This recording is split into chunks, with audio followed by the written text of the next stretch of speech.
ನೀವು ಬೆಳಗ್ಗೆಯಿಂದ ರಾತ್ರಿವರೆಗೆ reels scroll ಮಾಡ್ತಾ ಇದ್ದೀರಾ, ಹಾಗಾದ್ರೆ ನಿಮ್ಗೆ ಗೊತ್ತಿಲ್ಲದಂತೆ ನಿಮ್ಮ ಮೆದುಳು ಒಂದು ಟ್ರ್ಯಾಪ್ಗೆ ಬಿದ್ದಿದೆ ಅಂತಾನೆ ಅರ್ಥ. ವಿಜ್ಞಾನಿಗಳು ಒಂದು ಪ್ರಯೋಗ ಮಾಡಿದ್ರು.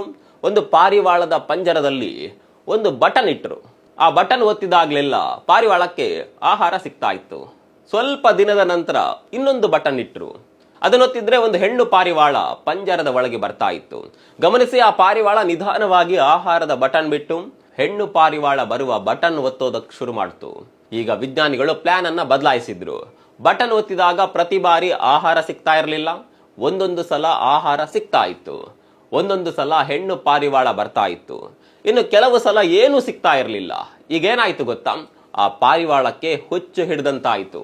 ಮುಂದಿನ ಸಲ ಏನಾದರೂ ಸಿಗಬಹುದು ಅನ್ನುವ ಆಸೆಯಿಂದ ಅದು ಸತತವಾಗಿ ಬಟನ್ ಒತ್ತುತ್ತಲೇ ಇತ್ತು. ಅದು ಆಹಾರ ತಿನ್ನೋದನ್ನ ಕೂಡ ಮರೆತು ಬಿಡ್ತು.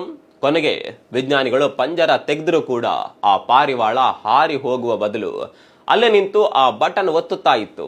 ನಿಮ್ಮ ಜೀವನ ಕೂಡ ಈ ಪಾರಿವಾಳದ ಕಥೆಯಂತೆಯೇ ಆಗಿದೆ. ಆ ಬಟನ್ ಅಂದ್ರೆ ನಿಮ್ಮ ಫೋನ್ನ ರೀಲ್ಸ್ ಸ್ಕ್ರೋಲಿಂಗ್. ಒಂದು ವಿಡಿಯೋ ನೋಡಿದಾಗ ಚೆನ್ನಾಗಿರುತ್ತೆ, ಇನ್ನೊಂದು ಬೇಸರ ತರಿಸುತ್ತೆ, ಮತ್ತೊಂದು ತುಂಬಾ ಎಕ್ಸೈಟಿಂಗ್ ಆಗಿರುತ್ತೆ.